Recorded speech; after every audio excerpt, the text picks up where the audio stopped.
Hello and welcome back.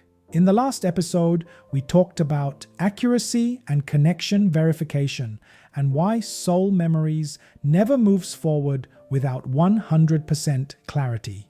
Today, we're going to talk about what happens when that clarity is not there. Interference. This episode is important because interference is often misunderstood and unnecessarily feared. So let's begin by removing fear. In soul memories, interference does not mean something is wrong. It does not mean you are blocked. It does not mean you are unsafe.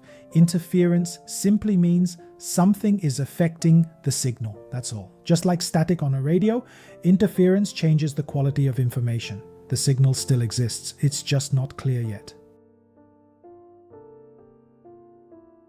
One of the most important teachings in soul memories is this: interference is neutral. It is not good or bad. It is not punishment. It is not failure. Interference is information. It tells you something is present, something needs attention, something can be cleared, nothing more. Interference can come from many places. Sometimes it is emotional attachment, mental expectation, physical fatigue. Sometimes it is energetic, unresolved emotional residues, energetic blocks, external or environmental interference. The system does not judge what the interference is. It simply identifies it. Soul memories always identifies interference before clearing. Not because the mind needs to understand it, but because clarity requires recognition. When something is identified, it stops operating unconsciously. Awareness alone already reduces distortion. The interference chart is not a diagnostic tool. It is a reference map. You do not analyze it. You do not interpret it. You simply allow the pendulum to indicate what is present. The chart provides language so the system knows what to clear.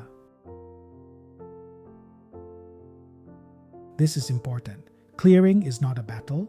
You are not removing something by force. You are not confronting energy.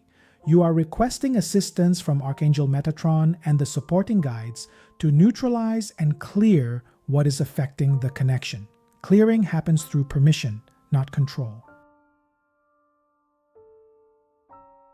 Another key teaching: you do not need to understand what you are clearing for clearing to work. Understanding is optional. Permission is essential.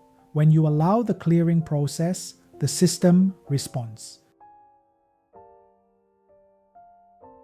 Clearing often feels subtle. Sometimes the pendulum moves in a smooth circular motion. Sometimes your breath deepens. Sometimes your body relaxes. Sometimes nothing dramatic happens, and that is normal.